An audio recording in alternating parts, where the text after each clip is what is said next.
Bueno. Bueno, arranco. Confírmenme dos cosas. Sí, Una, se si me escucha, profe. escuchan. Bien, perfecto. Segundo, ¿ven las filminas? Sí, también la vemos. Bueno, También. por favor, avísenme, porque muchas veces yo la veo, la paso y no pasa para ustedes. Vamos a probar si pasa, perdón. Probamos si pasa. ¿Pasó? Pasó. Bueno, listo. Volvemos hasta acá. Bueno, les cuento una cosa, que ahora lo que tenemos que hablar es acerca de lo siguiente. En nuestra materia vamos a acordar de que la psicología social puede pensar el individuo, y de hecho nosotros le dedicamos toda una parte a la cuestión de la concepción de sujeto, pero de alguna manera lo importante de la idea de sujeto, de individuo, es que todos nosotros, por más que somos individuales, por más que tenemos nuestra subjetividad, somos parte de una sociedad y en ese sentido, como miembros de una sociedad, tenemos muchas características en común. A tal punto que en el concepto de personalidad, que nosotros creemos que la personalidad, la idea de personalidad tiene que ver con lo más individual, lo más singular que existe, que es lo mío, en verdad, en términos académicos, la personalidad tiene que ver, incluye mucho lo que tiene que ver con la cultura o la nacionalidad, o sea, en términos de personalidad se parecen más los italianos con los italianos que nosotros con los italianos, por decirlo de alguna manera, o los italianos con los alemanes. Pero la idea sería que cuando tratamos de pensar el individuo, pensemos que ese individuo está influenciado por una serie de cosas sociales. Y nosotros tratamos de ver, de alguna manera se trata de estudiar en qué sentido pueden tener características comunes por esa influencia social de ese individuo. Después pasamos a otra relación, que sería la de interacción, y esto también lo tratamos de estudiar con el concepto de familia y de grupo. O sea, cuando un sujeto interacciona con otro, con familia, sujeto y comunicación son conceptos interaccionales. Aunque por ahí comunicación confunde cuando tratamos de entender la comunicación de masas, que no es interaccional, pero el modelo psicosocial de la comunicación también alude a esto, cómo se relaciona un sujeto con otro sujeto.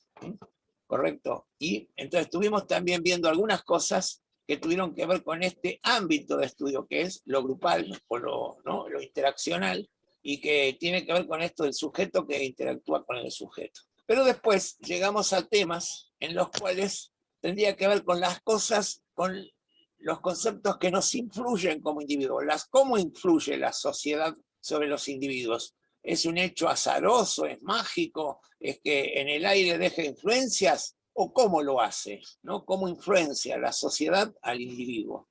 Y entonces por ahí en tres conceptos que son claves, ¿no? Acá a mi gusto están mal organizados. Para mí sería la cultura, las instituciones y la ideología. ¿Está? Vamos a charlar un poquitito sobre la cultura, más allá de que ustedes tienen una materia que es antropología, pero no sé, creo que ven el concepto de cultura.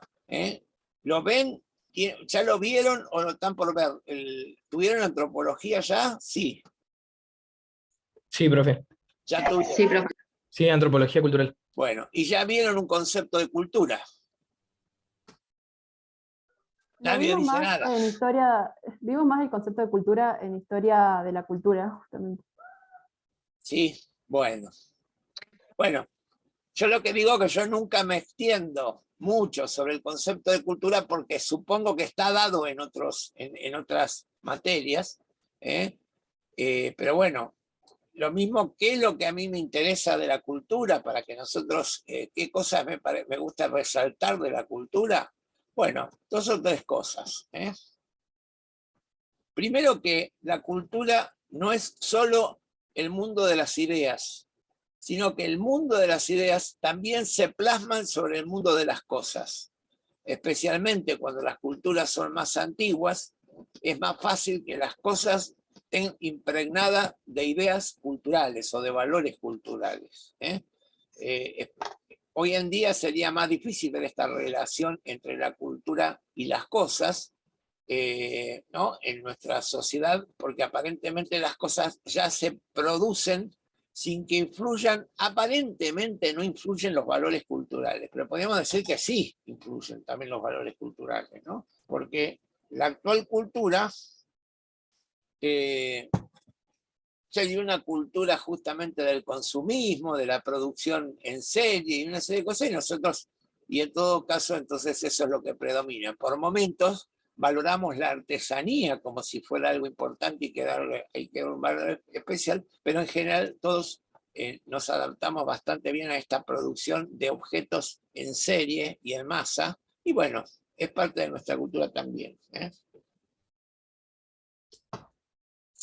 Margulis es un autor que lo vamos a mencionar hoy, pero porque después lo vamos a mencionar otro concepto que es el de ideología, y fue mi profesor de antropología cultural, y yo fui su ayudante, alumno primero, y también Margulis me dio mi primer trabajo en la vida, que fue ser auxiliar docente en la Facultad de Filosofía y Letras de Buenos Aires, porque yo tomé clases con él en La Plata, y fue mi primer trabajo pago. Mi primer certificado de trabajo que yo tengo en mi currículum es el de la cátedra de Margulis.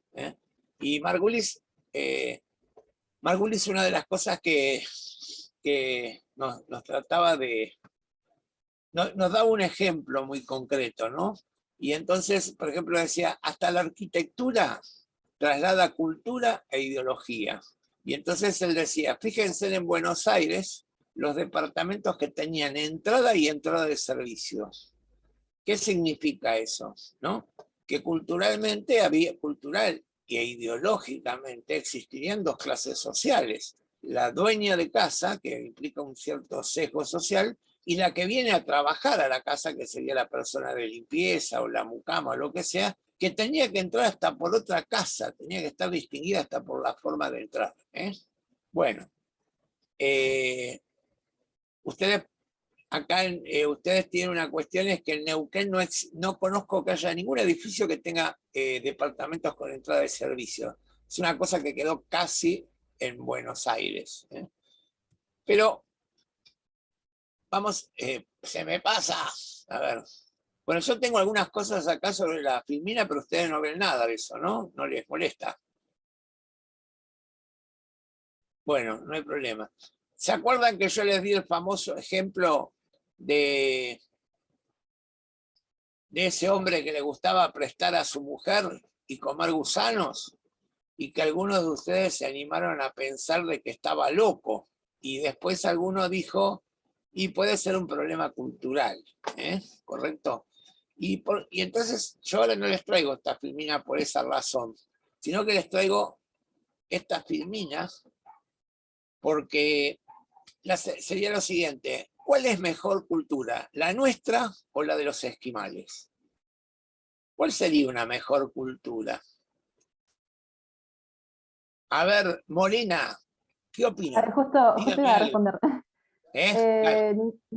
Ninguna, creo yo, porque todas tienen sus cosas, bueno, cosas buenas y cosas malas. O sea, cosas que nosotros, estando en la cultura, consideramos buenas, pero capaz que en otra cultura se ven mal. O sea, en realidad es muy subjetiva la cultura, creo yo. Perfecto. Está bien, está bastante cercano a lo que quería escuchar Morena, pero vamos a decir lo siguiente. Las culturas no son buenas o malas, sirven o no sirven. Porque la función de la cultura es mantener vivo al pueblo. Entonces podríamos decir, cualquiera de nosotros con nuestra cultura nos moriríamos en el mundo del esquimal. Es posible que los esquimales también se murieran en nuestro mundo, ¿no? Muy fácilmente. De hecho, les cuento que hace muchos años, cuando estuvimos interesados por los esquimales, cuando se filmó esa película, El país de las sombras largas se llamaba, bueno, que contaba esta historia de un cura que va a tratar de evangelizarlos, y entonces el esquimal le ofrece a su mujer para que tuviera relaciones sexuales y el tipo se lo rechaza. Y después de eso lo es un gusano y también se lo rechaza. Y entonces este se enoja, lo golpea, no lo golpea con intención de matarlo, pero lo zarandea, lo golpea con la cabeza contra la pared y se muere el cura. Y porque como era, rechazaba la- la-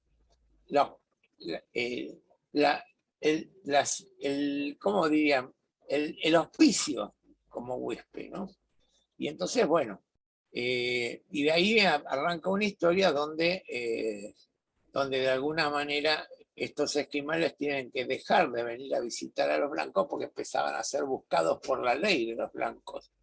Entonces directamente tienen que afrontar su vida realmente en el Ártico, sin llegar a donde a veces llegaban, que era a los lugares más al norte, pero que se podían buscar provisiones y descansar en ciertas cosas. Y bueno, ¿qué pasaría después? Lo mismo que a los esquimales, igual que a muchos, es el alcohol de los blancos, o sea, la tecnología de los blancos con el alcohol hizo pelota a muchos. Los blancos trajeron dos cosas graves, a los esquimales no, pero a los pueblos indígenas. Una es el alcohol, porque producían alcohol los indios en América, pero producían muy poca cantidad y muy pocas veces al año. Y lo que trajeron los españoles fue la tecnología para poder producir más cantidad de alcohol y guardarlo más. Entonces pudieron entonces producir el alcoholismo de muchos indios, que además no tenían defensas contra el alcohol, ¿no? Y así que bueno, muchas de estas personas pueden haber terminado muertas por la cultura del blanco, que les trajo las pestes del blanco, pero para las cuales no tenían defensas, ¿no? Bueno, ¿cuáles son las dos cosas que le reconocemos o que quiero solamente rescatar de la cultura como un concepto? Que los pueblos son, todas las culturas son necesariamente etnocéntricas. O sea que ponen a la propia cultura como el centro del mundo.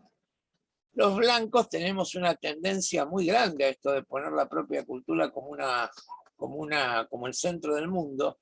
Yo a esto le tengo que dar bastante pelota en mi clase de turismo, porque acordemos que lo que quieren los blancos es llevar las comodidades y la cultura del blanco al medio de la naturaleza o de otros países y metérseles en el medio. Entonces, si no limitamos esas costumbres que tenemos los blancos de querer ir a conocer la naturaleza o a los otros, pero desde la cultura, desde las comodidades de nuestra cultura, después terminamos dañando el medio ambiente. Por ejemplo, en Cabiahue tuvieron que prohibir las motos de nieve porque las usaban para lastimar a las araucarias y que se murieran muchas araucarias. Entonces hoy en día la moto de nieve hay por cuestiones de seguridad, hay veces que ciertos rescates se ofician con una moto de nieve, pero no es para ir a pasear por el bosque. El etnocentrismo entonces es una costumbre de toda cultura, es una deformación de toda cultura. Lo que también podríamos decir que no hace la consistencia o a lo bueno de la cultura los niveles tecnológicos, ¿no? Vamos a suponer, los chinos fueron los más adelantados tecnológicamente durante muchísimos años. Es más, muchas cosas que aprendieron los blancos las aprendieron de los chinos en su momento. Por ejemplo, la pólvora. La pólvora la inventaron los chinos, no los blancos. Los que aprendieron cómo usarla para matar fueron los blancos, pero los que aprendieron de la pólvora fueron los chinos. Bueno, crucé una foto, ahí está, la tengo más dedicada, lo que recién trataba de decir, ¿no? De que me interesa enseñarle a la gente del turismo que no trate de hacer hueco a los blancos dentro de que se banquen las condiciones. Si van a conocer un lugar, que se banquen las condiciones de ese lugar. Aunque podríamos decir, casi es imposible hoy en día organizar turismo si no le dan las condiciones de como si estuvieran en su casa, ¿no?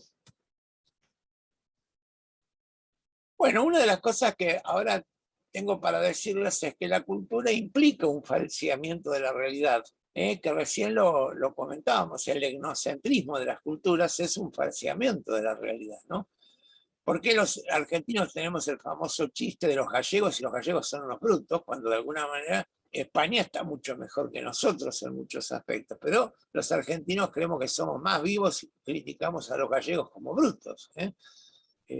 Es un falseamiento etnocéntrico que tenemos los argentinos para sentirnos mejor, pero no quiere decir que sea cierto, es un falseamiento. Entonces, bueno, es un falseamiento. El falseamiento de la cultura es más. Vamos a tener otro falseamiento que es el de la ideología, pero que es un falseamiento de las diferencias sociales dentro de una misma comunidad. La cultura, la ideología falsea para que la gente se sienta igual, aunque... Bueno, voy a hacer una cosita, si me permiten. No voy a seguir, ya que las metí en el tema de ideología.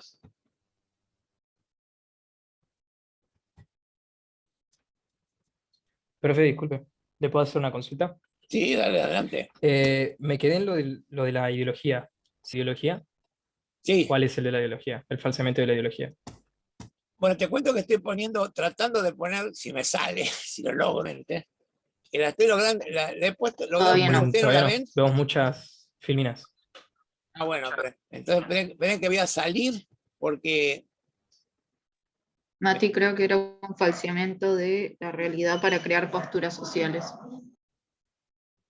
Ah, Para poder ocultar las diferencias sociales, te manda en un mensaje de chat Ángeles, y Berbe, que creo que es el apellido de Ángeles. sí, gracias por responderme, ambos. Bueno, pensaba a rato hacer el cambio. Para eso.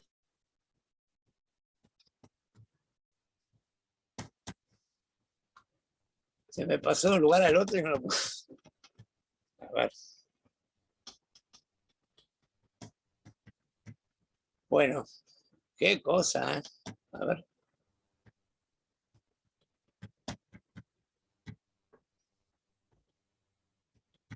Ahí estamos. Después, ¿ven las fiminas? Perdón, de nuevo la pregunta. Sí, profe, sí.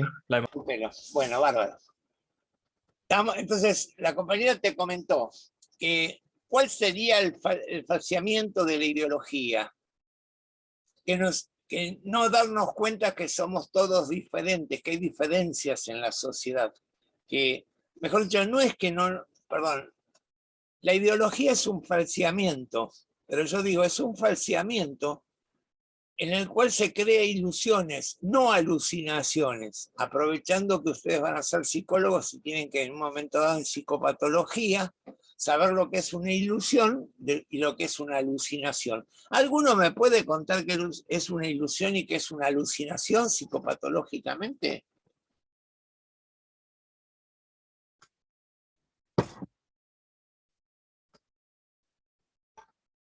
Valentina, si te llamás Valentina quiere decir que sos valiente, dale, a ver, practica.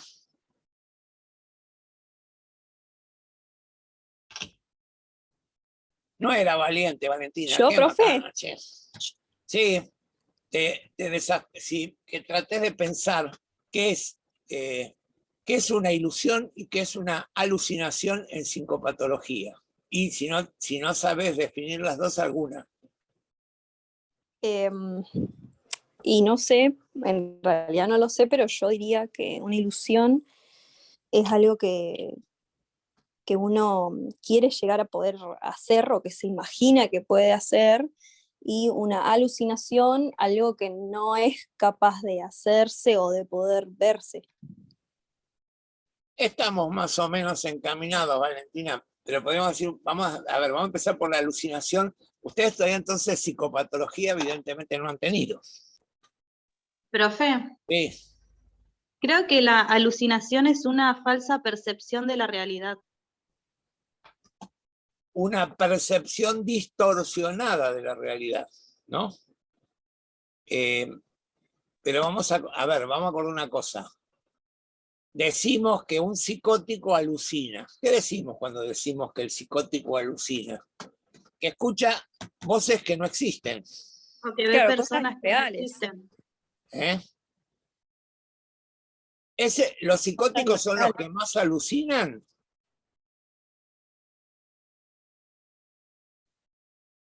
¿No son los esquizofrénicos, profe?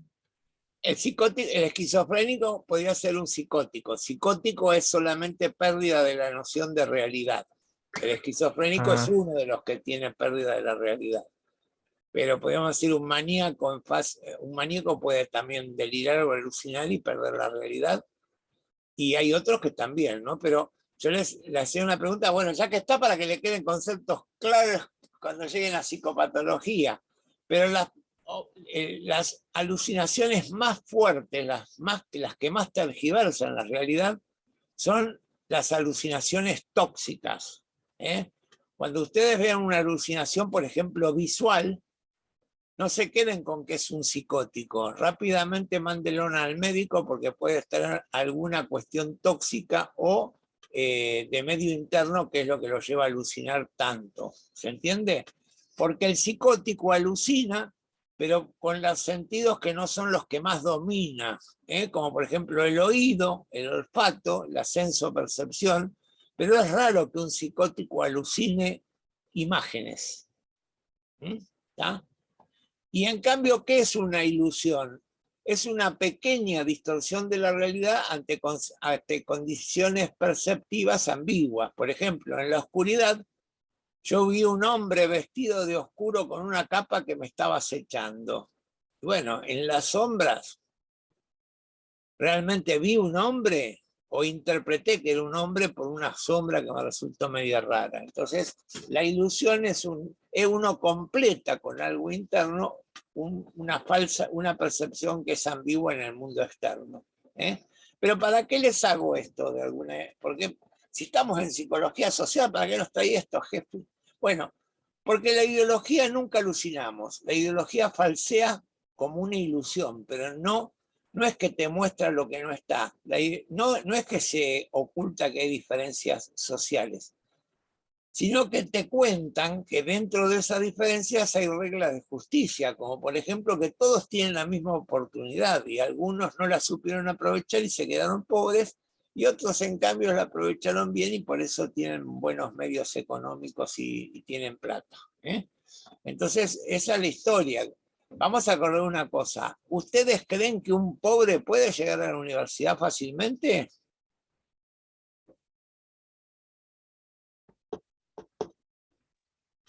No. Tienen las mismas... Una cosa que podemos... Ustedes tampoco han sido ricos, ninguno de ustedes sacó la lotería o tiene una empresa, pero por lo menos tienen que tener o ser de clase media. Y podríamos decir, hay una cosa que sirve mucho, que capaz que la vieron en sociología, que es la cuestión del capital cultural. Son muy pocos la gente que llega a la universidad que no tenga familiares con estudios universitarios. A la persona que no tiene en su familia estudios universitarios, le cuesta muchísimo más estar y mantenerse en la universidad. Eso hay un sociólogo que se llama Bourdieu, que habla de capital cultural. Que yo haya tenido un familiar en la universidad me facilita estar en la universidad. Sé que en la carrera de psicología hay alumnos, no un terrible porcentaje, pero existe bastante presencia de primeras generaciones en la universidad. Y me parece bárbaro, lo valoro mucho. Bueno, lo que dije, ¿se entendió o no se entendió hasta el momento? Porque hablamos... ¿Por qué nos interesa el tema de la ideología? Porque nos permite entender en realidad las clases sociales que pueden llegar a haber en un mismo lugar, creo yo. Y a veces también nos permite hacer una crítica de la vida cotidiana, porque hay veces que las ideas que son aparentemente verdaderas porque las repiten los medios y cosas por el estilo, son construcciones ideológicas, ¿no? ¿Ah? O sea, de alguna manera entonces podemos también criticar algunas ideas que por ahí no son reales, podemos criticarles gracias a analizarlas como si fueran una ideología. Es que también cada pedazo de realidad está sostenida por construcciones ideológicas. Entonces vamos a saber que si trabajamos el día de mañana con algún paciente, ese paciente se va a ver rodeado de esas construcciones que lo van a determinar, por ejemplo, si se siente muy gordo para la sociedad. Un ejemplo. Pero vamos a acordar una cosa. ¿Quién estaba comentando eso? Yo, Paula. Sí. Bueno, Paula, no, me resultó interesante por lo siguiente. Ustedes piensan la consulta psicológica como una consulta psicoanalítica. Y mucha gente se acerca al psicólogo, pero no viene a querer hacer psicoanálisis, viene a resolver un problema. Entonces, por ahí nosotros, sin ser solamente, por ahí, si nosotros nos quedamos con algunas como profesionales, en nuestra facultad hay mucha gente que dice que la única teoría científica que es la psicoanalítica, todas las demás no sirven para nada, ¿no? Y entonces es posible que toda esa gente la terminemos interpretando como, claro, no tiene verdadera intención de hacer análisis, viene a usar nuestro tiempo al cohete, pues no viene a hacer análisis. Una manera de desatenderlos desde una postura que no es, que es ideológica en el sentido de que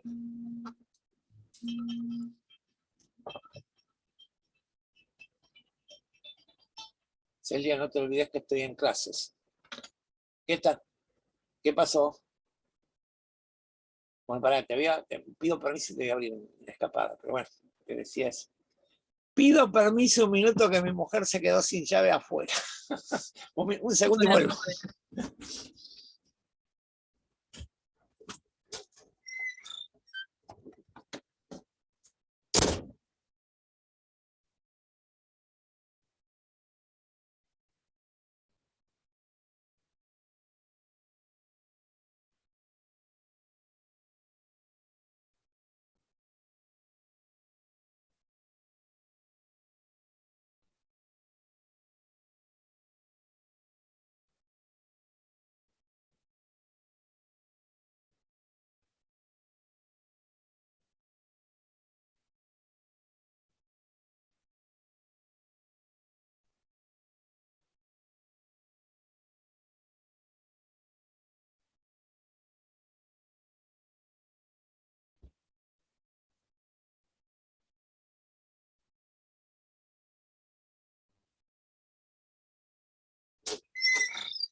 Bueno, vamos a tratar de avanzar con un tips. Una confusión que pueden tener ustedes habitualmente, que no sería tan descabellada, es que a veces pensamos que ideología es mi manera muy peculiar de pensar el mundo. Mi cosmovisión del mundo, como es personal, es mi ideología. Y podríamos decir, es absolutamente esto equivocado. La ideología es lo que tenemos de parecidos con nuestros compañeros y con la sociedad, en el sentido de ciertas ideas bases que nos permiten no darnos cuenta o no hacer tan graves las grandes diferencias sociales que hay.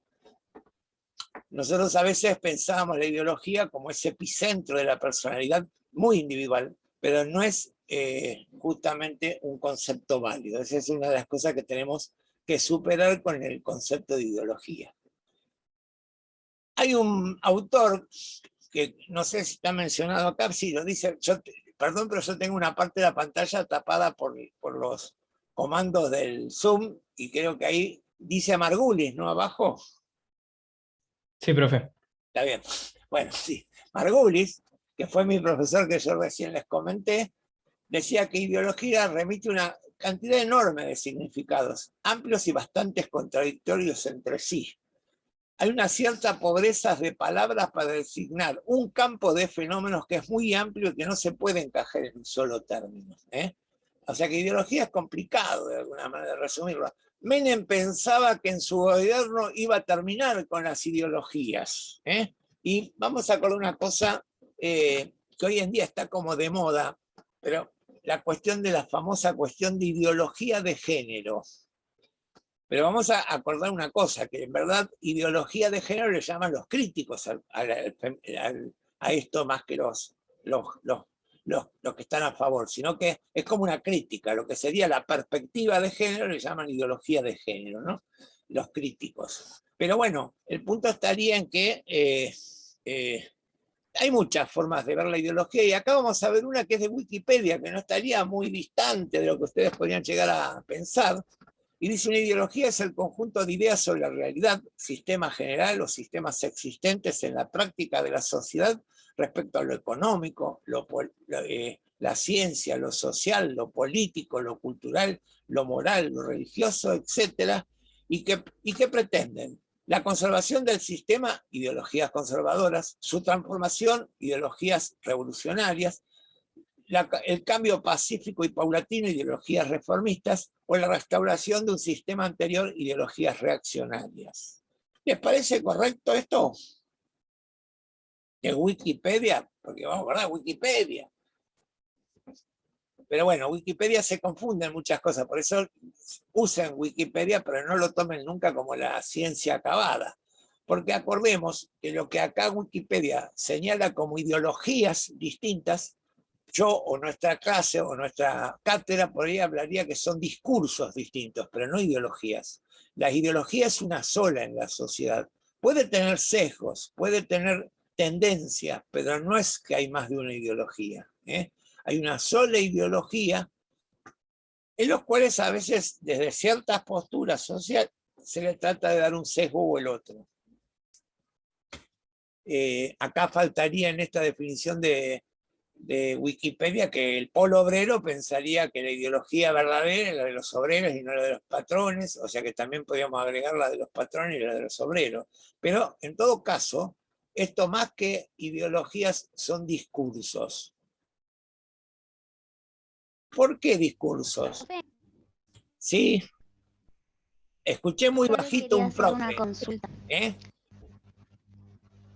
Adelante, adelante. ¿Se me escuché escucha? bajito. Yo ahora escucho cortado. Te escuché bárbaro, bárbaro. Sí, contame. Yo quería preguntar, ¿por qué se habla de una ideología? Como que todo este tiempo vine escuchando siempre que hay varias ideologías, que alguien tiene una postura o otra postura. No termino de entender por qué es una sola. Porque el concepto más científico y el primero que trató de conceptualizar la ideología fue Marx y Engels en un libro que llamó La ideología alemana. Y entonces él ahí hablaba que la ideología es la superestructura de una sociedad. La ideología son las ideas que condicen, que son coherentes con la estructura social que representa. Vamos a acordar, ¿cuál sería la ideología de nuestra sociedad? La ideología capitalista. Después de esto podemos encontrar muchos sesgos o discursos, por eso lo que yo te diría es que lo que fácilmente le llamamos ideologías a los discursos en nuestra sociedad.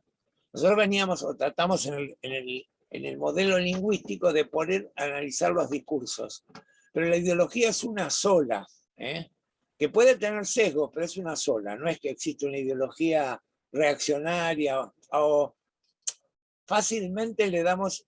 ¿Se acuerdan cuál era una de las características del discurso? Perdóname, no alcancé a leer quién eras. Mi interlocutora. Soy Irupe. Sos Irupe. Entonces, mira, vos sabés que te estaba leyendo al revés. No te reconocí porque pensaba que tu nombre era Santiago y tu apellido Irupe. Te estaba leyendo al revés. Y ahora me doy cuenta que sos Irupe Santiago. Está bien, pusiste bien como corresponde. El apellido primero. Pero bueno, Irupe, no, lo que te iba a decir es que, ¿se acuerdan que en el discurso es algo que construye un grupo social? No, no es universal, es un grupo social. Que una de las características que a veces tiene es que tiene que tener como una especie de enemigo, un obstáculo, alguien que sería como lo contrario, lo negador de este discurso es tal fuerza, y a veces ese discurso se dedica tanto a ensalzar, más que a ensalzar lo propio, se dedica a tratar de criticar al supuesto enemigo. Entonces, bueno, la ideología no se preocupa de legitimarse, está legitimada en una sociedad. Tendría que haber cambios sociales muy fuertes para que cambie. Pero bueno, hay una tendencia a querer transformar la ideología en un término más vulgar, más... y la ideología es un problema de, bueno, no tenemos que hacer discusiones ideológicas, sino que, bueno, como si... a ver, vamos a ver, permití una cosa más hace falta que yo repita esto del análisis de discurso, o en su momento les quedó un poquito claro lo de discurso. Acá tiene una definición abajo de discurso, dice. Profe, ahora quedó bastante clara la diferencia entre ideología y discurso. ¿Cómo? Pasa que muchas veces creo que nosotros tomamos, o por lo menos yo, lo que era el discurso como ideología, y no entendía por qué una ideología era única, pero ahora se entendió. Mirá, si vamos a analizar esta definición de Wikipedia, podríamos decir, más que una ideología conservadora son discursos conservadores, más que una ideología revolucionaria hay discursos revolucionarios, más que una ideología reformista hay discursos reformistas, y más que una ideología reaccionaria hay discursos que son reaccionarios, ¿no? Pero la ventaja del concepto de discurso que uno le puede tratar de personalizar, y no solo podemos analizar cuestiones políticas. Yo les traté de decir, ¿el discurso psicoanalítico es un discurso de nuestra facultad o no?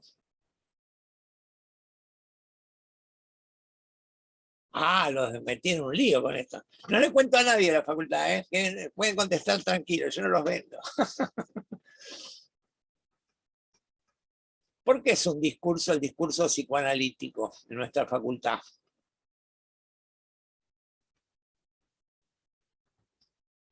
Pero peligrosa la pregunta. Y Claro, yo creo que puede ser porque capaz que el discurso justamente lo que hace es invitar a la operación, de ver las cosas, entonces como entiendo como ese lado. No tan solo intervenir en la realidad, sino también como, no sé, o sea, como unas instrucciones o describir algo de la realidad en base a ese punto de vista.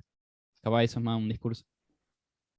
Vamos a acordar una cosa. En nuestra facultad, el grupo de psicoanalistas genera un discurso psicoanalítico. Cuando yo digo esto de que en el discurso no se pone solo atención en lo bueno de lo mío, sino en encontrar un enemigo externo, ¿cuál es el enemigo del discurso psicoanalítico de nuestra facultad? Las teorías cognitivos conductuales son el gran enemigo. Yo, que soy psicólogo social, no me tiran tanta contra. Tenemos Juan Pablo Pavía, que es gestaltista, no lo tiran tanto. Está Graciela Freixas, que es sistémica, y no le tiran tanto en contra. Pero el gran enemigo es la teoría cognitivo-conductual. Pero además hay un grupo. ¿Tiene beneficios económicos ese grupo? Sí, porque mientras sean los profesores del área de psicoanálisis en nuestra facultad, le produce una serie de relaciones que le van a acercar pacientes. ¿Quién puede acercarle paciente a un profesor de la universidad? En primera instancia ustedes como alumnos. Cualquiera en la comunidad dice, che, yo necesito un psicólogo, ¿a quién puedo ver? ¿Y ustedes en quién van a pensar? ¿En algún psicólogo que conocieron a través del vecino que dijo que era muy bueno? ¿O van a pensar en el profesor, en alguien que les sugirió en la facultad, un profesor? Y van a orientar al que le dice el profesor. ¿Me entienden esto que estoy diciendo? Hay una orientación de demanda que produce la universidad, y por eso es importante manejar este discurso dominante dentro de la facultad. ¿Está? Entonces, bueno, esa sería la historia. Y bueno, pero además tenemos que tener un dominio que no deje crecer otras tendencias, como por ejemplo, en el mundo no predomina el psicoanálisis como teoría hoy en día. Existe, es validada, es interesante, pero no es la teoría dominante. En la Argentina es la teoría dominante. En la facultad, no necesariamente después se mantiene eso, pero en la facultad lo es. Pero ¿me entienden esto del discurso psicoanalítico? Hablamos también del discurso feminista. ¿Por qué es un discurso el discurso feminista? ¿Qué otros discursos podríamos ver? Vamos a acordar una cosa, no quiero redundar, porque creo que el otro día hablábamos de que a veces parece hasta contradictorio, pero el discurso feminista, no pude poner bien arriba y ahora veo la parte de arriba de mi filmina. No, el discurso feminista tiene una contradicción, es que el discurso feminista estaría en contra del aborto. y a veces se puede volver contradictorio con los discursos religiosos, ¿no? ¿Qué religión evangélica permitiría el aborto? O católica, pero la católica es una ideología, siempre es media liberal. Los católicos permiten todo mientras pidas perdón, ¿eh? Pero los católicos en general todo se puede hacer después pedir perdón y listo, ¿eh? Las evangélicas son un poquito más sancionadoras, las religiones evangélicas. Bueno, pero no me quiero ir de mambo con esto, les cuento esto muy rápido. Esta es la filmina que nos permite ver por qué tratamos de encontrar un origen del concepto. Y en verdad no fue un concepto de Marx, fue un concepto de Engels, ¿eh? En la ideología alemana, ¿eh? Él es el que define lo que es la ideología. Y ustedes vieron sociología, ¿no? Y en sociología vieron la estructura económica, la estructura legal y la estructura ideológica. Arriba, ¿eso lo vieron o no lo vieron en ningún lado? Sí, lo vimos. Bueno, ¿tá? Pero ¿entienden por qué es una estructura de ideología que tiene que ver con la estructura de abajo? Lo que decía Marx es las ideas no condicionan la estructura económica, es la estructura económica la que condiciona la ideología, ¿eh? No hay ningún cambio que se produzca porque avancemos en las ideas, ¿eh? Se logran cambios cuando se cambia la estructura económica. ¿Por qué apareció la palabra, el nombre, ideología?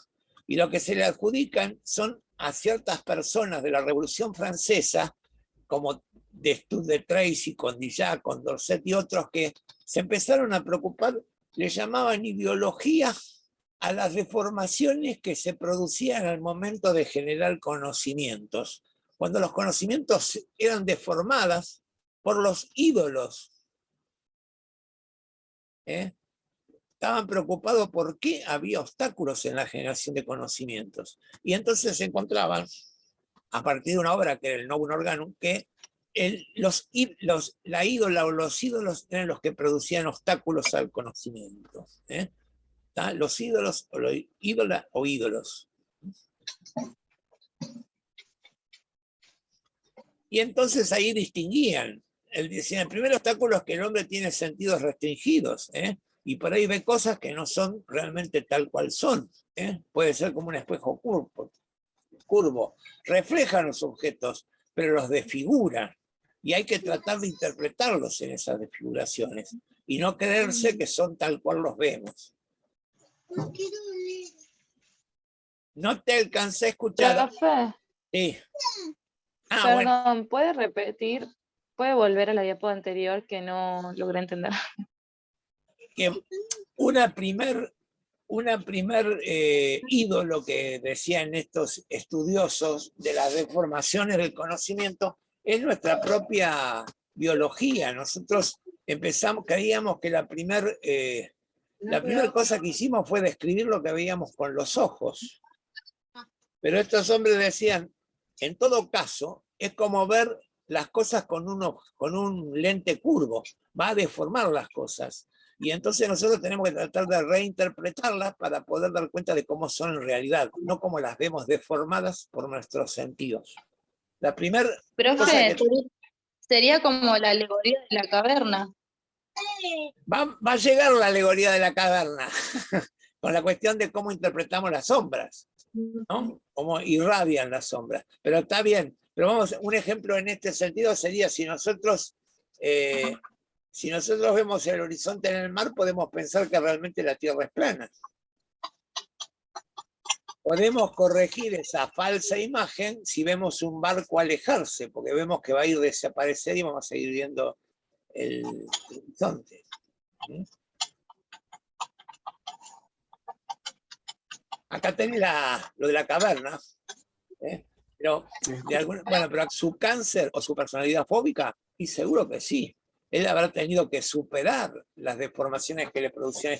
No, él no se dedica a esto, no le dio importancia, a interpretar su Edipo y verlo no como una patología, y entonces le permitió sentir que no era una patología del histérico, sino que todos teníamos en ese sentido las mismas características. A veces el mismo lenguaje, como dice la canción, una palabra lo dice todo y lo oculta todo al mismo tiempo, ¿no? Los lenguajes a veces nos facilitan y a veces nos dificultan el aprendizaje. No sé si fue alguien que pidió la palabra, pero bueno. No, profe, es un Jessy Castillo, puede ser, que tiene el micrófono prendido. Pero esa, Jessy, ¿cómo estás tan atento a todo? A vos te pone en amarillo el que está aparentemente hablando. No, como yo escuchaba como interferencia y eso, veo la lista de participantes y se ve cuando hay un compañero que tiene el micrófono Bueno, prendido porque no está tachado. Cuando yo estoy con toda la página puedo ver eso, pero ahora que tengo 3 no lo veo, por eso te preguntaba cómo lo veías vos. Claro. Pero bueno,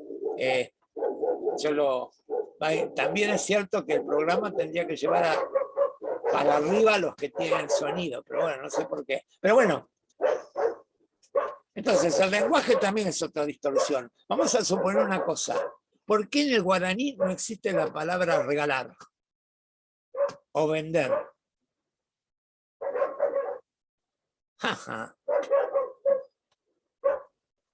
No existe esa palabra porque los guaraníes son una cultura. Sí, profe, ahí te escuchamos. Bueno, se me escapó no sé qué pasó, pero Se empezó a cortar todo y...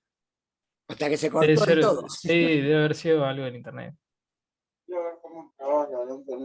A mí me sacó y me volvió a entrar. Y hoy me sacó, pero no me entró. Entonces, bueno, estaba esperando ver si me entraba o no me entraba.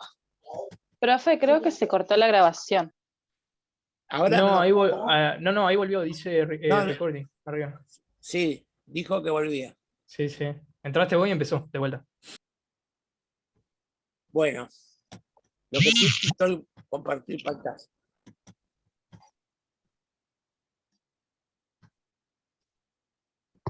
Ahí estamos de nuevo.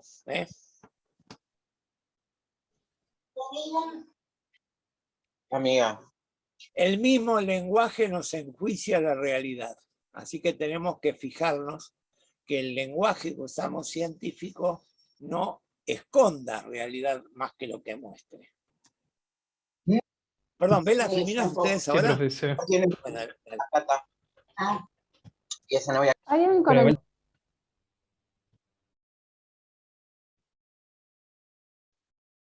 Bueno, términos actuales para poder plantear las cosas que planteaban esta gente con psicología del conocimiento o una sociología del conocimiento y un análisis de la ideología del científico que nos permiten tratar de corregir las deformaciones que producen. Una cosa, nosotros no vamos a... Voy a adelantar un poquito porque si no, no vamos a terminar. Bueno, quería llegar a este señor, Althusser. Nosotros teníamos 2 fichas para hablar de ideología. Una era la de Althusser y otra era la de Margulis.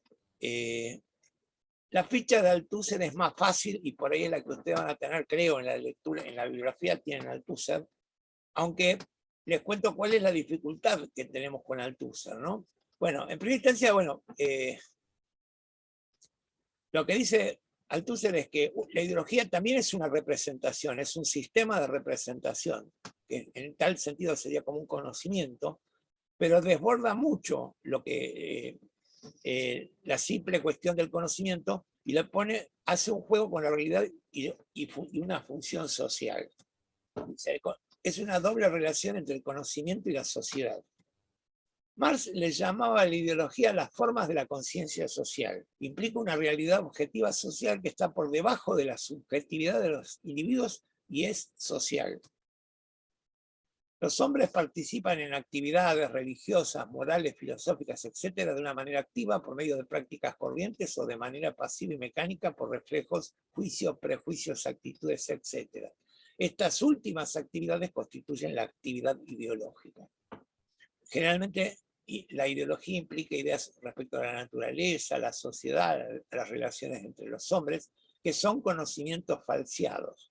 Tiene parte de representaciones al conjunto del sistema que es falseado.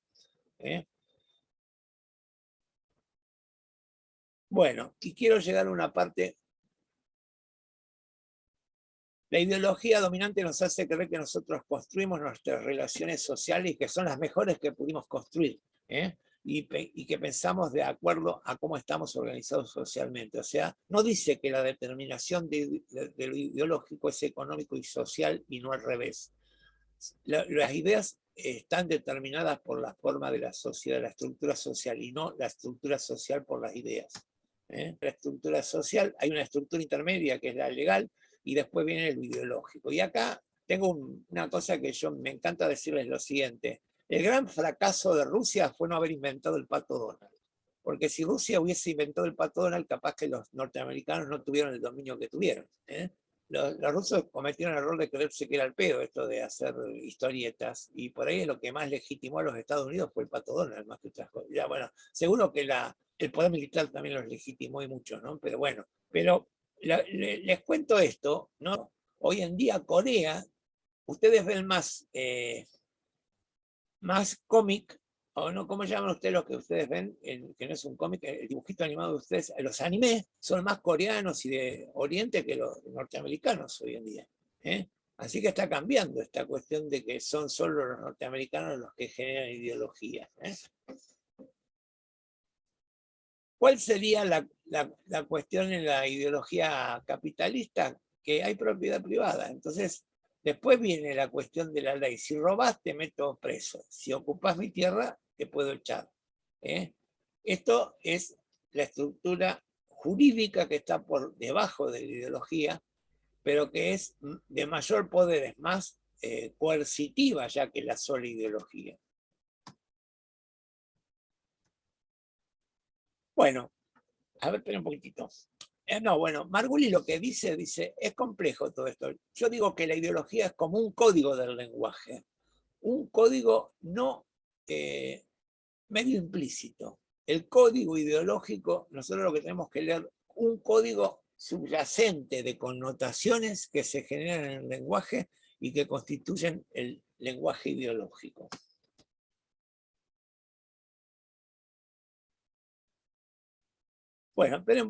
Bueno, esta es una frase que por ahí cuesta entenderla, pero de acá saco la idea de ilusión y trato que la grabaran, pero de alguna manera lo que dice Althusser es una alusión que hace alusión, es una ilusión porque no es que alucina la realidad, habla de la realidad, la deforma un poquitito, pero no deja de ser referencial, trata de hablar de la realidad, no se va de la realidad, hace alusión a la realidad. Entonces es una ilusión que hace alusión.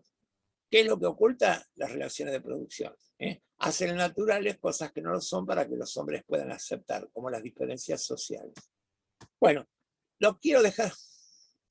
La ideología se reproduce intencionalmente. Generalmente clases dominantes tienen una constante influencia para reproducir su forma de ver el mundo. La escuela, la iglesia tienden a reproducir las ideologías dominantes. Un conocimiento, una representación del mundo, da cuenta del mundo, pero a la vez oculta o falsea, oculta las relaciones de producción o el poder de una sociedad. Según Margulis, esta ideología es un código comunicacional de las connotaciones, un código de las comunicaciones. Bueno, me quiero apurar y lo dejamos. Una diferencia entre Marx y Althusser, y quiero sentarles, no, perdón, entre Althusser y Margulis. Para Althusser, la ideología no puede ser científica. Cuando hay ideología es lo contrario a la ciencia. Si hay ideología no hay ciencia. Y Margulis diría, hasta la ciencia tiene niveles ideológicos.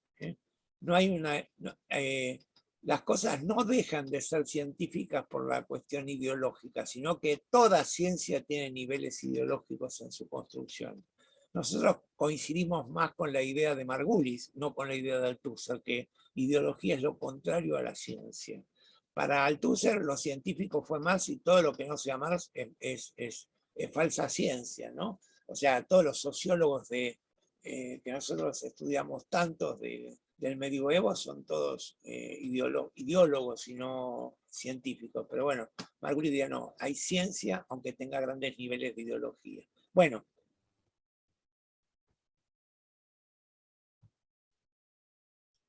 Profe. Sí. A mí no me quedó muy en claro lo de la ideología según Althusser. Sí me quedó claro Yo en la lo que... última parte... No, sí, está bien. Les cuento una cosa. Ustedes todavía Althusser no lo leyeron. Entonces yo selecciono algunas palabras que repito y seguro que no les debe quedar claro como concepto. Yo espero que lo puedan terminar de entender con la lectura. Si no, buscaremos una forma, y lo mismo las preguntas que pueden llevar a la evaluación, no van a hacer hincapié, pero bueno, me siento medio incapaz de, a ver, Althusser, las palabras de Althusser son una ilusión que hace alusión, es una doble relación entre el conocimiento y la sociedad, la función de la ideología religiosa, filosófica, pero en todo caso es todo parte de una estructura que es la estructura ideológica, que es la superestructura de una sociedad. Entonces, la ideología es el ladrillo que construye la ideología, el edificio de una sociedad, y lo liga a la estructura económica. Saliendo de acá, pero bueno, a ver.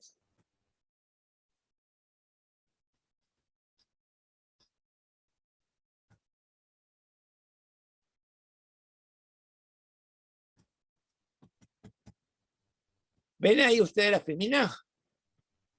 ¿Ven las filminas Sí, o no? profe. ¿Se ven? Están como medio... Sí, está medio cortada. Están medias cortadas. A ver, espera un poquitito. ¿Están viendo una filmina sobre cultura? No, es una filmina sobre institución. ¿Sobre qué? Sobre institución. A ver, espera un minutito. A ver si hay.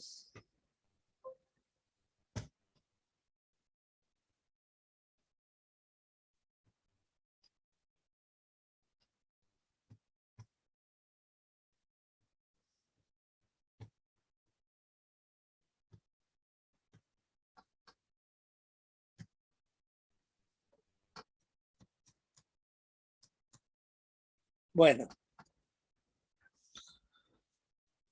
Últimos dos conceptos y terminamos la clase. Que deben estar, a ver cuántos. Que deben estar ansiosos de que terminemos la clase. Pero hoy nos desviamos para comparar cultura con ideología y de alguna manera mi intención con esta clase era terminar con todo. Perdón, ¿ven la filmina ustedes ahora? Sí, se ve la institución. Bueno, perfecto. Me viene un poquito más adelante, a ver. Porque me parece que estas filminas yo suelo tener más el orden. Cuando hablamos de institución, cuando vimos familia, decíamos, de la familia decíamos, la institución no es un grupo, por un lado, concepto de cátedra, aunque Pichón dice que sí, la toma como sinónimo, pero la cátedra opina como yo que la familia no es un grupo. Y después también decíamos, y la familia es una institución. Y ustedes estaban de acuerdo, porque ustedes me sugirieron rápidamente, me contestaron que sí, que la familia es una institución. ¿Y por qué? Porque la familia tiene mandatos sociales. La institución es una de las formas de disciplinamiento social. Nos genera mores y tabúes, nos hace copiar de ciertas conductas y desechar otras. Y en este sentido las instituciones tienen ese mandato, que tienen ciertas características como la ideología que condicionan o como la cultura que nos condicionan. Las instituciones además son los mediadores en las culturas complejas. En las culturas más primitivas no había mediadores, era prácticamente una relación entre la comunidad y los sujetos directamente. Pero en estas sociedades complejas que tenemos nosotros hoy en día, necesitamos mediadores, inclusive mediadores para la ideología, porque nosotros, la ideología no es que hay no sé, todos los días tomamos una copa de ideología, no, tiene que haber mediadores en esa ideología. Bueno, la institución también es un mediador, porque es una norma o mandato social que a veces está atado a organizaciones y a veces no tanto. Uno podría decir que siempre hay una organización por debajo, porque la familia tiene una organización, pero el mandato no es la organización de la familia, al revés. Ustedes cuando tengan que estudiar, cuando estudien familia como psicólogo van a tratar, esto ya lo dice Lacan, no sé quién leyó bien a Lacan, pero Lacan dice, fíjense bien cómo se construyen las familias según Lévi-Strauss, y cuando esta construcción de la familia esté de alguna manera rara o deshilachada, acá tenés que buscar un problema o un síntoma, y hay que tratarlo. O sea, no es una cuestión solo de las terapias sistémicas. Lacan también decía que había que analizar la estructura de la familia.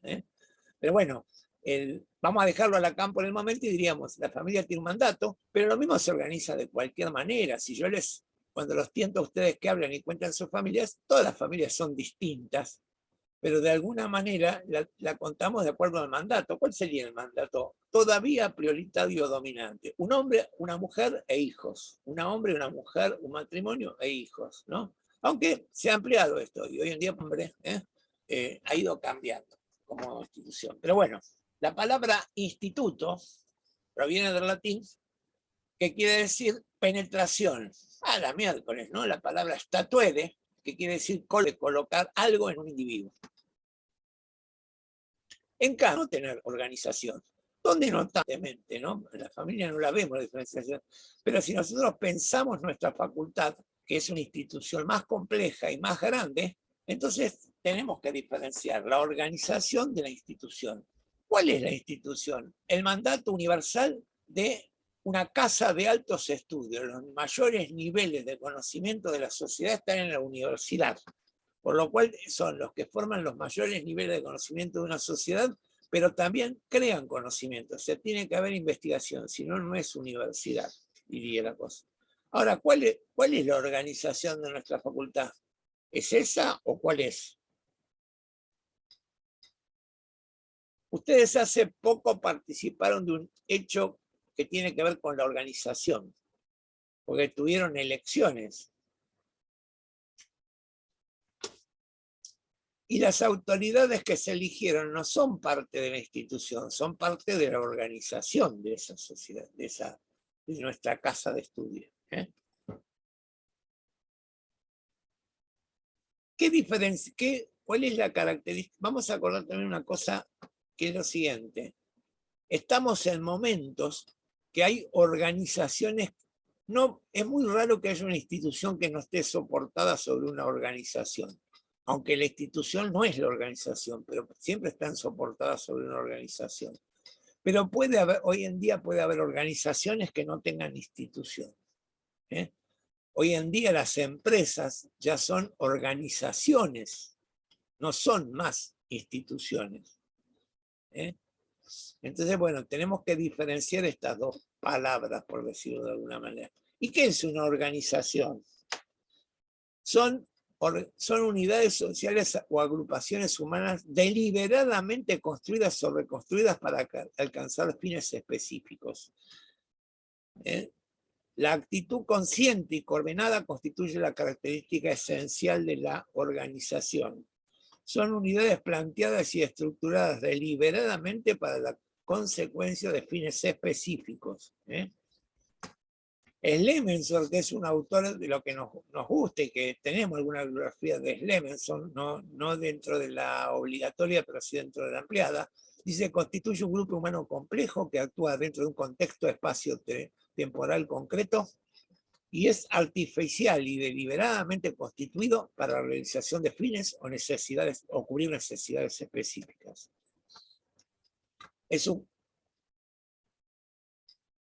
Bueno, les cuento que hay una parte que no la veo yo, pero dice, lo de abajo me parece que es más significativo. Dice: convenio sistemático entre personas para lograr algún propósito específico.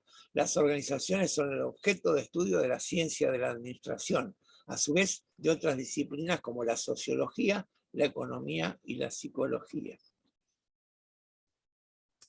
Profe, ¿le puedo preguntar algo? Sí. Es con respecto a la diferencia entre institución y organización. Sentía que la organización estaba centrada en la satisfacción de las necesidades de los miembros, y en cambio la institución está... sí. Hasta ahí nos está dando una definición distinta a la de grupo. Ah, ok, es verdad.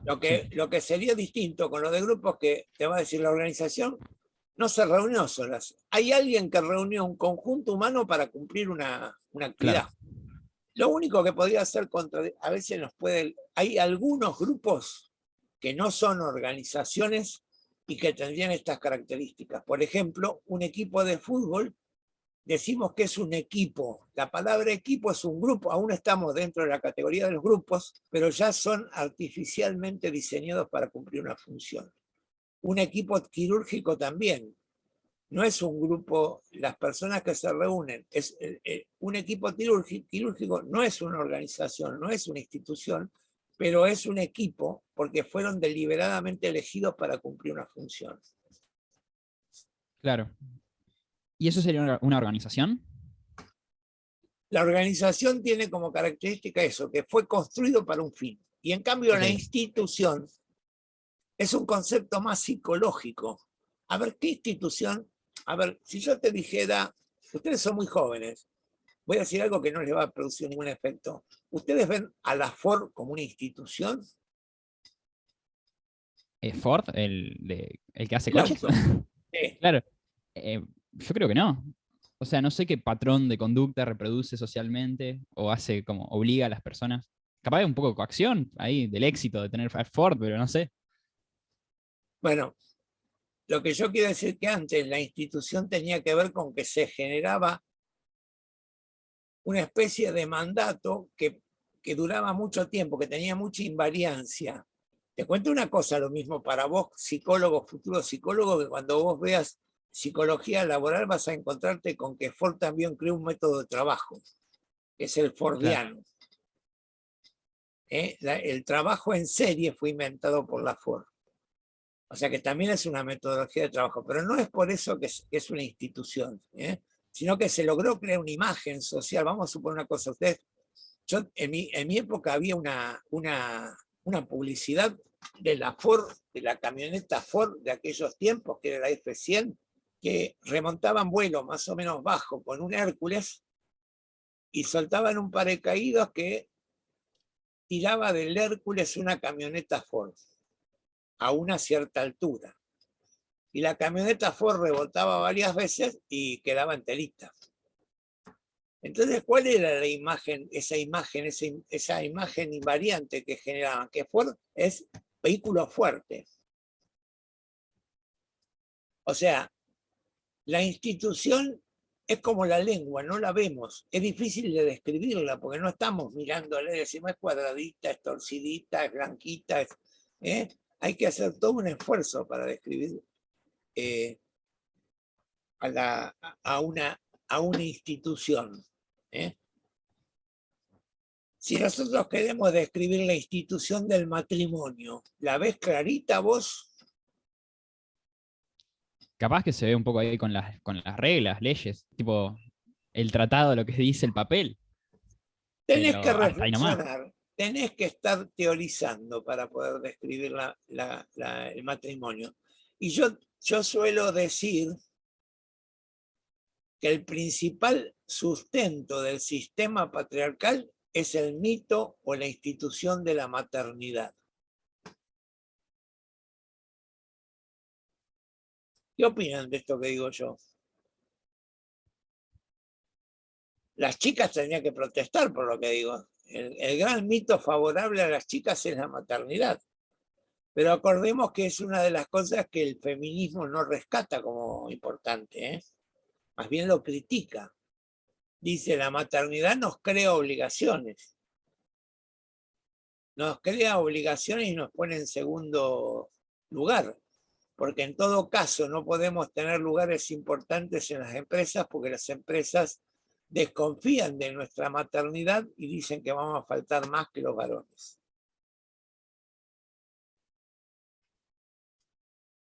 Bueno, de cualquier manera, lo que estaba por tratar de... Recién hicimos una comparación con el grupo. Acá hay otra comparación con el grupo.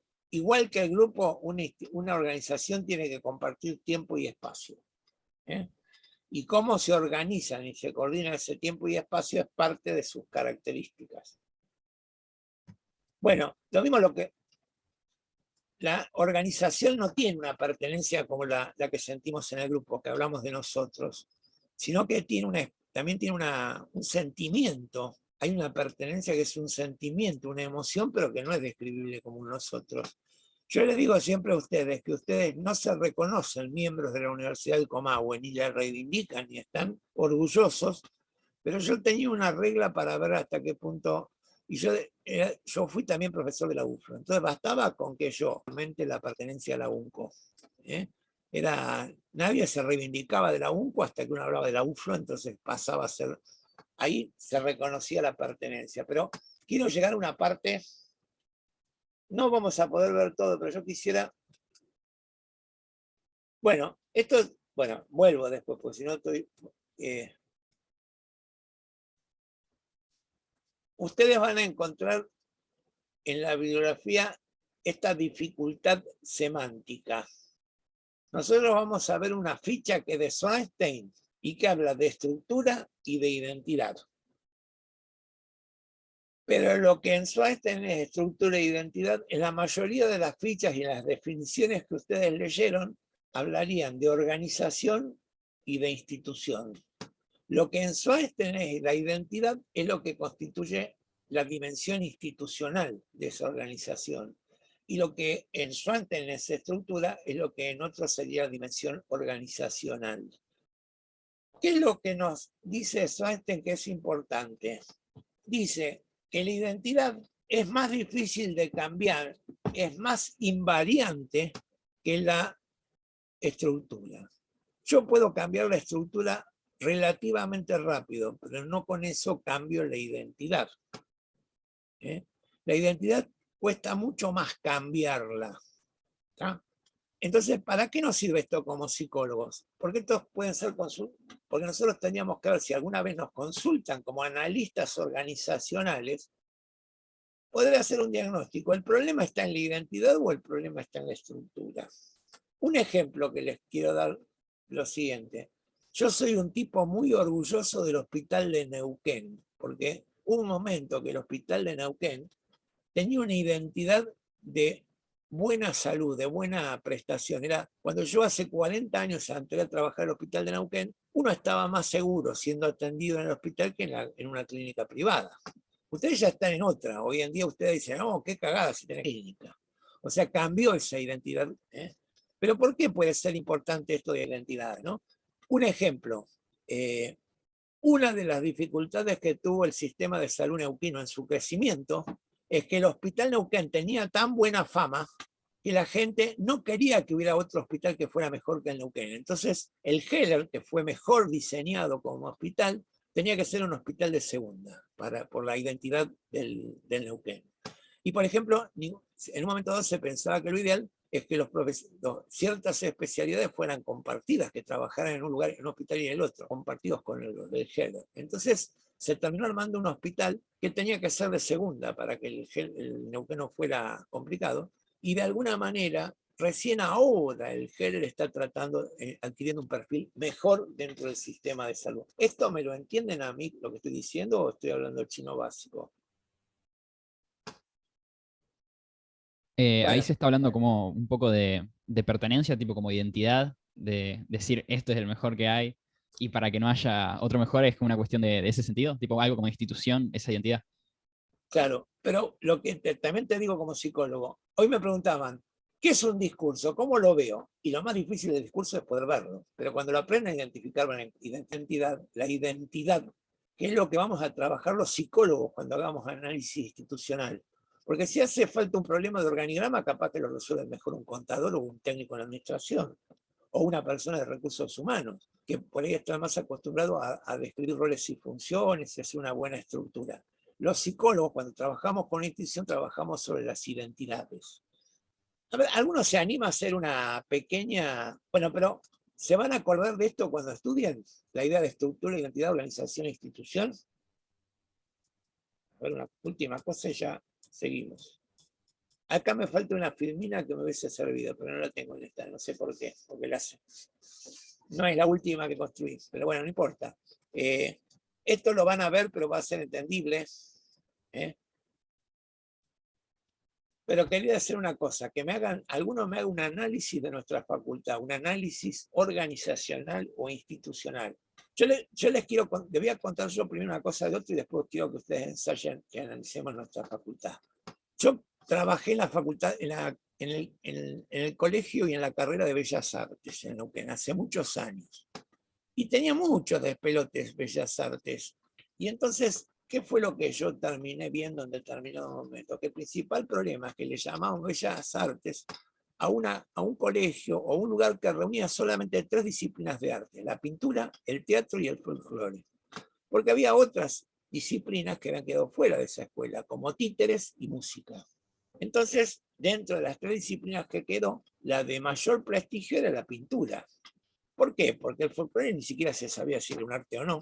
No se sabe por qué se había creado la escuela. Y teatro, resulta de que se suponía que no estaba raro, no estaba solo de teatro un actor, no se sabía bien a qué se apuntaba a construir. Entonces, bueno, tenía ciertas dificultades de identidad la carrera, porque no era una carrera de bellas artes, inclusive competían. Los de teatro no le querían, sentían que con los de pintura no tenían nada que ver, y los de pintura no tenían nada que ver con el teatro. Pero ustedes acuérdense que la pintura o lo plástico es una parte del teatro que es la escenografía. No se podía ni siquiera articular en ese sentido. ¿Tá? Entonces, bueno, la dificultad que tenía es que, ¿y por qué sucedió esto? Porque resulta que habían surgido todas las escuelas por separado y no se tomó una decisión política certera de decir, las ponemos todas juntas en una. Costó mucho que esto sucediera. Se logró últimamente cuando se ubicó en terrenos del ejército, se juntaron bastante, no todas, pero se juntaron bastantes. Aunque la de música quedó por separado y está en pleno centro. Entonces, esa identidad era una de las cosas que costaba. Le doy otro ejemplo más. El hospital de Plaza Winkle, había un hospital que era como lo mejor de hospitales, que era el hospital de YPF, y estaba en Plaza Winkle. Y en cambio había un hospital que era de provincia, que era el de Cutralcó. Entonces el hospital de Cutralcó siempre era como de tercera con respecto al de YPF. Y entonces cuando el hospital de Plaza Winkle pasó a ser parte del hospital, de la estructura de salud provincial, costó muchísimo, no quería saber, nunca se querían juntar Plaza Winkle y Cutralcó. Y entonces, ¿qué es lo que se hizo para resolver el problema? Se construyó un hospital en el límite. La mitad del nuevo hospital de Cutralcó y Plaza Winkle está la mitad en terrenos de Plaza Winkle y la mitad está en terrenos de Cutralcó. Y se acabó con la dicotomía Plaza Winkle y Cutralcó. ¿Me entienden esto? La identidad, este conflicto de las identidades del hospital pobre y el rico de hace tiempo, se superó con una forma donde se rompió con esa dicotomía. ¿Tá? ¿Me entienden el ejemplo o es muy rebuscado? Bueno, están todos muy cansados. ¿Escuchan? Sí, profe. Sí, profe, se lo escucha. Creo que se va entendiendo a poco igual. Al pelo. Está bien. ¿Quién se anima a hacer un análisis de nuestra facultad? ¿Cuál puede ser el problema de nuestra facultad?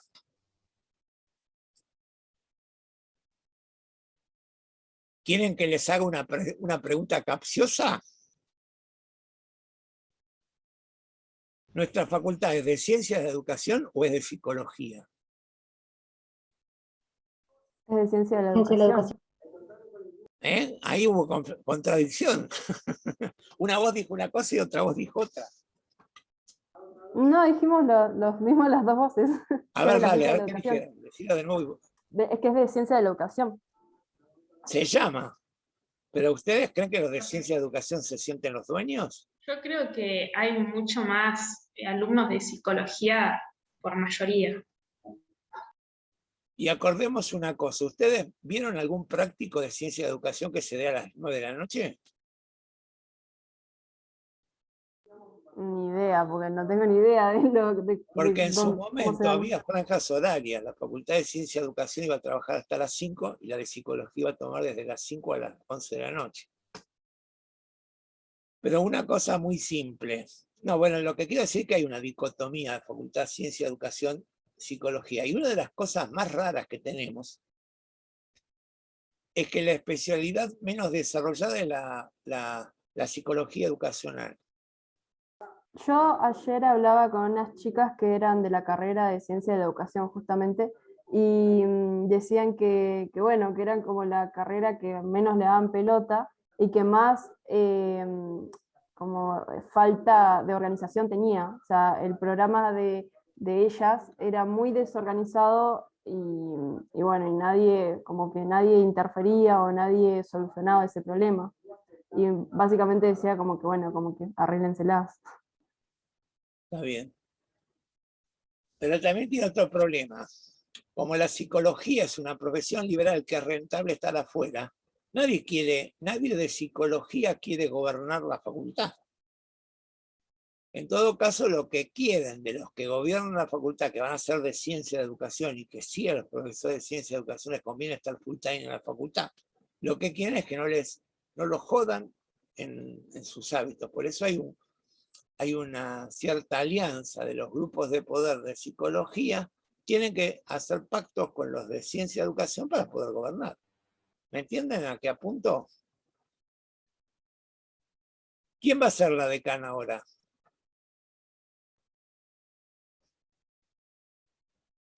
No lo saben.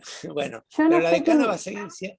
Yo no sé quién va a ser la decana, pero sé que el vicedecano se presentó y bueno, ganó la lista de uno de nuestros profesores que es de teoría psicoanalítica, creo, Es si la no me primera equivoco. vez, mejor dicho, es la segunda vez, porque Martínez también es de psicología, que ocupan los cargos de vicedecano. ¿Eh? Pero nunca hubo un decano de psicología. Mejor dicho, hubo una decana de psicología. Ustedes sabían que hubo una decana de psicología, pero antes de que existiera la carrera de psicología, cuando la decana era profesora del departamento de psicología, pero no existía la carrera, que era Mariela Marzola, fue la única psicóloga que hubo de decana de la facultad. Y lo mismo no fue ella la que creó la carrera, ¿eh? La carrera la creó Villanueva, que era un profesor de... Lo que yo quiero decir, ojalá algún día les interese, que es interesante poder saber hacer un análisis institucional. Yo, en una reunión que organizó el Centro de Estudiantes Aluvión, que fue interclaustros, por lo cual yo participé, yo, dentro de las cosas que yo propuse, es que en un momento dado pidiéramos un análisis institucional de nuestra facultad. Nosotros necesitaríamos un analista institucional para nuestra carrera, nuestra facultad, porque tenemos conflictos bastante serios dentro de todo. Yo les he hecho algunas afirmaciones que no sé cuánto se han sentido identificados, pero yo creo que nuestra facultad maltrata mucho a los alumnos. No sé, ustedes aparentemente no se sienten maltratados, pero yo a veces siento que hay un cierto maltrato. Bueno, bueno, esto me parece que es importante y me lo estaba olvidando. Endoidentidad y exoidentidad. ¿Verdad? Porque me falta una cosa más. Esta es importante. Identidad esquema e identidad construcción. El hospital, cuando hablamos de hospital, ¿la palabra hospital implica una identidad institucional que es propia nuestra o es igual en todo el mundo? Yo creo que es igual en todo el mundo. O sea, la identidad de esquema, la que es más universal, que es el mandato más universal, es uno. Y la identidad construcción es lo que yo hablaba del Hospital de Neuquén. El Hospital de Neuquén es una identidad construcción. Hace 20 años, yo diría que no había ninguna duda en saber que el Hospital de Neuquén estaba mejor valorado que el del Chipoleti. Hoy en día, el Hospital del Chipoleti está igualmente desvalorizado o está valorado igual o mejor que el de Neuquén. Identidad de construcción. Ustedes tienen la ventaja o la gran suerte que la Universidad de Río Negro casi ha desaparecido en muchos temas, ¿no? No está cuestionada la Universidad de Comahue, pero cuando apareció la Universidad de Río Negro vino una gran contradicción, ¿no? Nos vamos a quedar sin presupuesto los del Comahue. ¿Y cómo va la identidad de construcción del Comahue? ¿Y la de Río Negro cómo andará? Pero además, endoidentidad y exoidentidad. ¿Cómo me veo yo adentro de la facultad? ¿Cómo me ve la comunidad que me alberga? ¿Qué idea tienen ustedes que tiene la comunidad de Chipoleti respecto a nuestra facultad? Esa sería la exoidentidad. En las instituciones no nos afiliamos como en los grupos ni pertenecemos. Hay que ver cómo se puede medir la identidad. De la pertenencia a una institución es más difícil de medir y de calibrar que en un grupo. En el grupo rápidamente hablamos de nosotros. En la facultad a veces se habla de nosotros, pero no es la palabra más usada. Bueno, y lo último también, decimos que la identidad es un mandato y las instituciones tienen edificio, tienen cuerpo, Y en el análisis institucional, ¿ese cuerpo tiene que entrar o no? Y una cosa, en esto también hay diferencias. Ulloa dice que él cree que la universidad tiene cuerpo y que el cuerpo hay que analizarlo tanto como el mandato que analiza Ulloa cuando está tratando de analizar una institución, es dónde se producen los accidentes de esa institución. ¿Dónde se producen las fracturas o los accidentes? En el edificio, porque para él eso tiene sentido. Y hay otros que decimos, la institución no tiene cuerpo, es como la lengua o el habla, son construcciones sociales que no tienen cuerpo. Bueno, dejamos por ahora. ¿Quieren? No tengo problemas en que a ver si podemos encontrar una forma de fijar estas cosas que son bastante complejas, todas las que hablamos. Profe, consulta, ¿las filminas las podría subir a Telegram? Bueno, las paso por Telegram. Creo que están las filminas, pero las voy a pasar por Telegram. Si ustedes van a Pedco, no comprobé si el enlace está, pero yo se las voy a mandar por Telegram. Cuando yo las mando en PDF. No tienen problemas ustedes, ¿no? ¿Saben por qué las mando en PDF? Porque no se deforman. Si yo las mando en PowerPoint, se pueden deformar muchas veces. Se le pueden borrar pedazos o cosas por el estilo. Pero bueno, en primera instancia las mando por PDF. Si llegara a ser necesario, me las piden con PowerPoint. Bueno, dejamos. ¿Quieren? Charlemos un poquito. A ver, y además aprovecho a ver si veo alguna.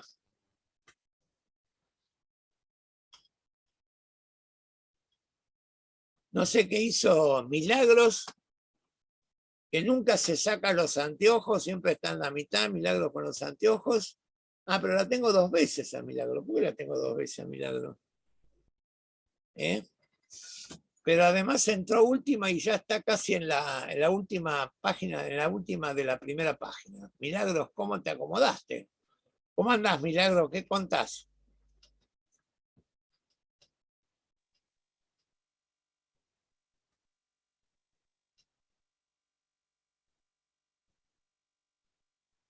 No, aparentemente está hablando, pero no se la escucha. Mirá, y cuando intentó hablar se pasó ya a los primeros lugares. No tenés audio, Milagros, no hay problema. Yo te quise hacer hablar, pero bueno, está. Ah, una cosita que quería comentarles. Que charlamos la situación de esta pregunta que era inadecuada y me parece que no les respondí nunca, pero con César quedamos de acuerdo que si teníamos que hacer una corrección le íbamos a hacer con el segundo parcial y en todo caso con la nota final, porque iba a ser muy complejo porque no teníamos los datos de todos, no nos habíamos dado los tiempos para saber con cuántas personas habíamos cometido ese error. Y entonces por ahí tenemos que estudiar bien, se puede a través de las estadísticas de la PEDCO saber quiénes recibieron esa pregunta. Pero bueno, por eso es que eras una de las que tenía ese problema, pero no lo corregimos en tu nota. Pero si hubiera una dificultad, vos no tenés tampoco problemas con la nota, era buena, pero además es posible que trataremos de compensar cuando promediemos con el segundo parcial. Pero no puede decir nada. Bueno, yo no tengo caras, pero tengo la foto de Daniela, que igual que Milagros tiene una foto acá, y también la tiene Danina, que de vez en cuando se conecta, así que no me tiene acostumbrada a la foto. Pero bueno, Daniela, a ver qué me contás, Daniela Esparza.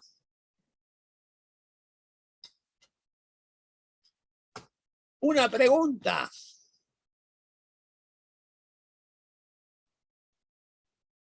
Ah, mira vos, tengo una Daniela. Bueno, tengo 2. Bueno, están muy cansados. Dejamos entonces. Profe, Sí, yo dale. tenía una pregunta. Dale. Entonces, ¿el discurso y la ideología se puede encontrar tanto en la organización como en la institución? ¿O es más propia de alguna de las dos tipos de la institución? No, la ideología está en toda la sociedad, no de forma distinta que en la organización. O sea, Ah, ok. Es algo de la cultura. La ideología está atravesada en la institución, pero no es solo propio de la organización. No es que encontrar Claro. una ideología distinta en la Facultad de Ciencia de Educación. Sí, en la Facultad de Ciencia de Educación podés distinguir algunos discursos. Sí.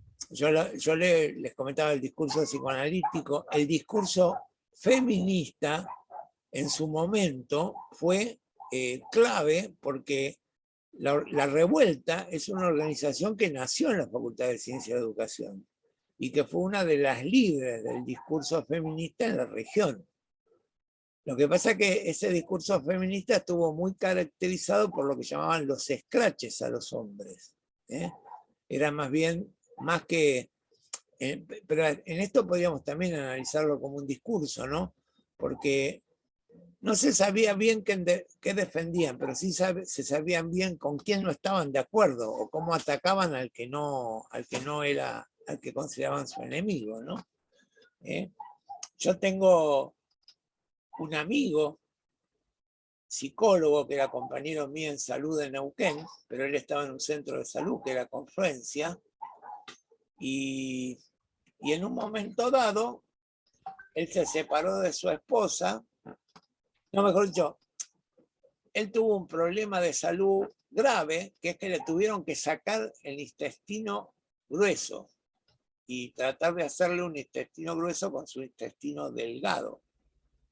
Es una operación de muchísimo riesgo. Y bueno, en un momento dado él sale, está en terapia intensiva y su esposa le dice, mirá, Martín, yo te quería decir que me quiero separar de vos. Bueno, resulta de que esto le produjo algunas dificultades en su recuperación de una operación tan grave. Y tiempo después, Martín se empezó a encontrar con algunas dificultades en cuanto a ver a sus hijos. Y se encontró con que una vez fue y lo encerraron en el jardín de la casa de su esposa y lo acusaron de que era violento. Y entonces la Revuelta le hizo un escrache en el centro de salud que él trabajaba.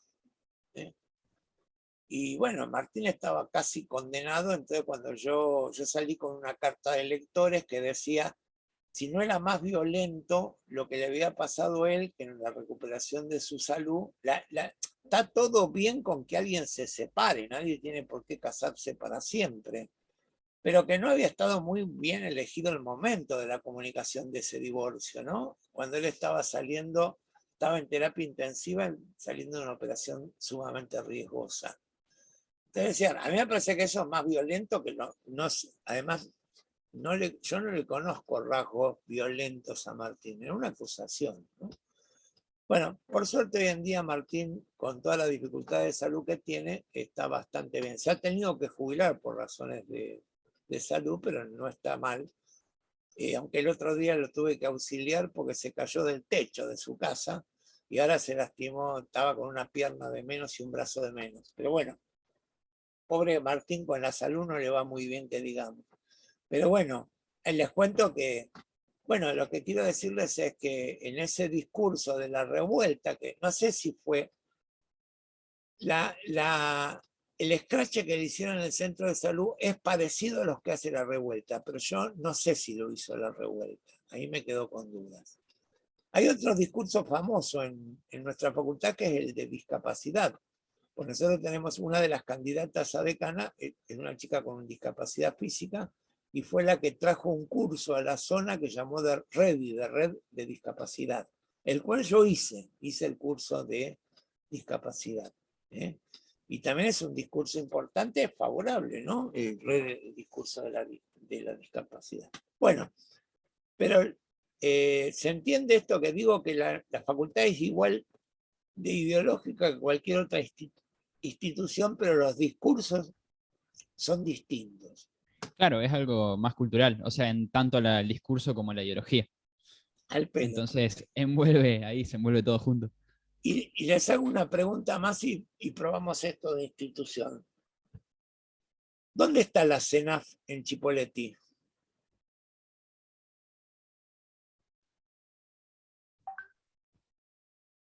Ajá. Si yo en cambio No sé, la digo, verdad. no saben. Si yo digo, en cambio, ¿dónde está el hospital?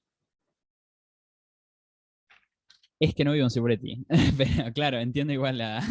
Bueno, ¿dónde vivís? Yo vivo en Allen. Bueno, ¿dónde está la CENAF en Allen? Ni idea, pero sí sé dónde está el hospital. Entiendo la diferencia. Bueno, lo que yo apuntaba era eso. La CENAF, que es una institución nueva, ni siquiera pudo construir una identidad. La gente no la identifica. Por la institución, o sea, Claro. por términos institucionales. Claro, no ha podido construir una identidad. Y si el hospital, para bien o para mal, la duda en Chipoletti que te podría generar es que yo tiendo a pensar lo que era el viejo hospital de Fernández Oro, que hoy en día es Salud Mental, con el Hospital Real que está en la calle Naciones Unidas, ¿no? ¿Está? Pero de alguna manera es identificable, ¿eh? Pero están estas cuestiones también, ¿no? Pero bueno, claro. Se entiende que CENAF no alcanza a tener una identidad institucional, que es el principal problema que tiene. Y Claro, además, cuesta saber qué es. claro, la identidad, además la CENAF es distinta en la ciudad de Allen, es distinta en la ciudad de Chipolete, en la de Roca, en San Antonio, terminan siendo todas distintas, no pudieron construir una identidad en común. ¿Y por qué no pudieron? ¿Qué pasó en...? Parte es que son jóvenes para construir identidad. En Sí. parte le falta tiempo, eso se jugaría a favor. Pero ¿por qué yo digo que no pudo construir una identidad? Porque si vos en cambio hablas de la policía de la familia o la policía de la familia, ¿la identificás vos? ¿Dónde está en Allen? Se está cortando, profe, ¿eh? La policía de la familia, ¿la conocés en Allen?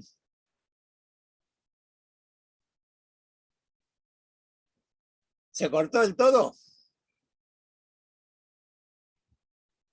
Bueno. No, me parece que se le cortó. Bueno, ¿terminamos entonces?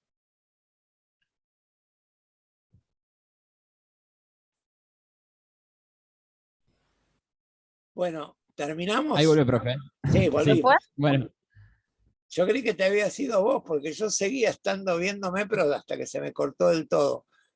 Claro. Bueno, te preguntaba una cosa. ¿Conocés la policía de la familia en Allen? Me suena, Más que la pero no me CENAF. acuerdo. Sí, no, sí, mucho más. Bueno, y fíjate vos que la CENAF es más vieja que la policía de la familia. Claro. ¿Entiendes por qué digo que no alcanzó a construir una identidad la CENAF? Sí. Bueno, espero que a alguno de ustedes el día de mañana les guste también la orientación de hacer análisis institucional, pero eventualmente, aunque no fuera así, no se olviden que todos los pacientes que ustedes tienen están atravesados por identidades institucionales. Que aprendan a tener en cuenta la identidad institucional cuando atiendan a alguien. Correcto, que es parte. La gente puede tener traumas de la infancia, traumas de la familia, pero también hay muchas situaciones de estrés que tienen que ver con las instituciones a las cuales pertenecen. Así que aprendan a tener esto en cuenta en su análisis. Los dejo por ahora y lo más probable es que no tengamos un contacto demasiado fuerte porque lo que nos queda es el parcial. Y bueno, me viene bien decirles lo siguiente. Los que aprueben el parcial, lo van a tener que aprobar, tanto sea en la primera oportunidad o en un recuperatorio. También yo les voy a ofertar la posibilidad de que hagamos un coloquio para los que no alcancen con la nota para ver si los podemos promocionar o guardar la nota como promoción para pasárselas en una fecha de examen. Así que puede ser que nos veamos en esa ocasión, pero no va a ser con todo, va a ser con algunos. Así que yo, como el día del examen no nos vamos a ver, no va a ser un contacto personal, los despido por el momento, que todo vaya bien. Y también los invito, les cuento, que yo en el segundo cuatrimestre, con los que tengan interés en hacer alguna observación de un grupo terapéutico, de algunas entrevistas, me van a tener que escribir en forma personal y yo los reúno en un grupo que se llama Borrando Papá para que nos podamos poner de acuerdo para hacer cosas juntos los que tengan interés. Ya no es una cosa de la cátedra, en esos momentos tienen que ya ser exalumnos de la cátedra. Bueno, los dejo por ahora. Bueno, Chau, profe. entonces. Gracias.